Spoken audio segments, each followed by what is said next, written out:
La mobilité internationale ou européenne, elle est extrêmement importante puisque nous travaillons sur le territoire, on a des jeunes gens qui ont peu d'opportunités. Donc le fait de partir, ça les oblige à être autonomes, à être avec des personnes donc à travailler le collectif, à avoir des contraintes.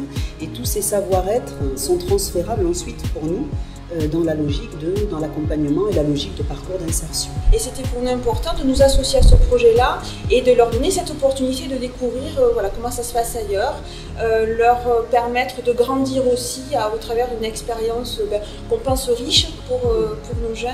C'est une réelle opportunité d'avoir de l'expérience. Ça va être des choses que j'ai jamais fait. C'est une belle ville, il y a beaucoup de monuments au top. En visite préparatoire à Gênes, afin de repérer concrètement les lieux, afin de recueillir l'information pour mieux la diffuser aux collègues chez nous, dans les Hauts en France, et aux jeunes. Sur le territoire de Garrigues et Cévennes, le repérage des jeunes se fait en amont par les conseillers généralistes. On va les recevoir donc dans un premier cas en information collective pour leur présenter l'action. Suite à cette information collective, on va repérer les 4 jeunes de notre structure qui vont partir avec les 4 jeunes de l'UNEL, avec des ateliers préparation au départ et des ateliers culturels.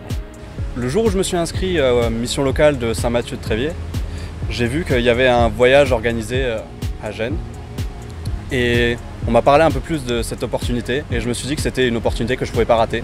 Pour nos 2 structures, c'est une première, ce séjour européen. C'est la première fois que nous travaillons avec des associations et à la fois françaises et à la fois italiennes. Donc nous sommes ravis sur la visite préparatoire que nous avons menée de pouvoir voir les lieux où seront accueillis les jeunes gens. Et ce que nous espérons, c'est pouvoir continuer à travailler et développer le partenariat que nous avons avec l'association Viramonde et avec l'association Solidere en Italie.